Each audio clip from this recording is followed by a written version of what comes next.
ఇప్పుడే జీ5 app download చేయండి. చూడండి మీ ఫేవరెట్ టీవీ షోస్ ఎప్పుడైనా ఎక్కడైనా. వదినేంటి ప్లాన్ మర్చిపోయి మాట్లాడుతుంది? నిన్నటి వరకు బాగానే ఉందిగా. తలకు తగిలిన దెబ్బ ఎఫెక్ట్ ఏమో. మహాలక్ష్మి మళ్ళీ మొదటికొచ్చింది. అత్తయ్య, నువ్వు మంచి దానిలా మారిపోయావనుకున్నాను. మారినట్టు నటించావా? నీకు కాబోయే భార్య మధుమితే అని పేపర్లలో టీవీల్లో పబ్లిసిటీ చేసి రిసెప్షన్లో సీతని నీ భార్యగా చూపిస్తే అందరూ ఏమనుకుంటారు? అలాంటి దాన్ని నీ కోడలిగా ఎలా చేసుకున్నావు అని అందరూ నా మొహం మీదే ఉమ్మేరు. మన ప్రెస్టేజ్, రెస్పెక్ట్ అన్నీ పోతాయి. అందుకే సీత నీకు భార్యగా, నాకు కోడలిగా వద్దు.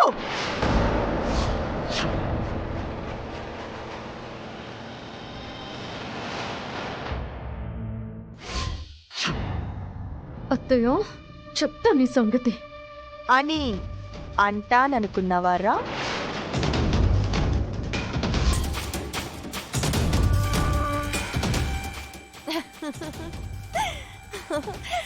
పొరపాటున కూడా అన్నను.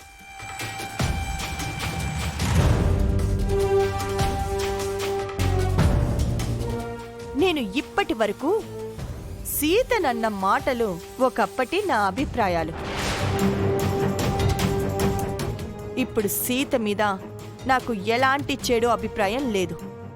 పైగా తనంటే మంచి అభిప్రాయం వచ్చింది.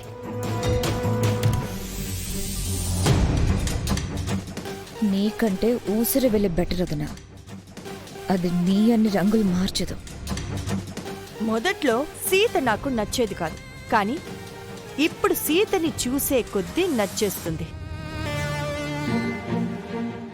తనకి అందం లేకపోయినా అమాయకత్వం ఉంది, చదువు లేకపోయినా తెలివితేటలున్నాయి, మెల్లమెల్లగా సంస్కారం కూడా నేర్చుకుంటుంది.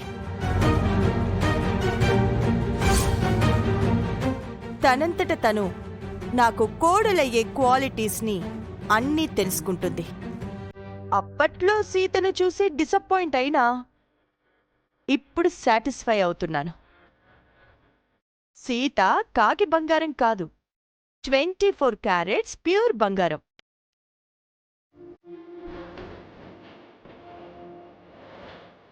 నీ పొగడ్తల్ని నువ్వు నిజమని నమ్మితే బావుండేది చెల్లాయ్.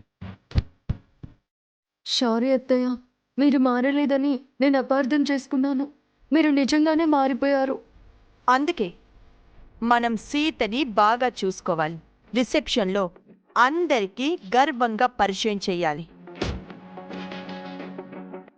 సీతే మన గౌరవం అని చెప్పాలి. నేను మహాలక్ష్మినైతే సీత మనింటి మహాలక్ష్మి అని చెప్పాలి.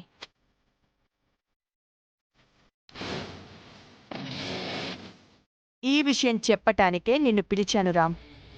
సీతని బాగా చూసుకో. ఓకే పిన్ని, మీరు చెప్పినట్టే చేస్తాను.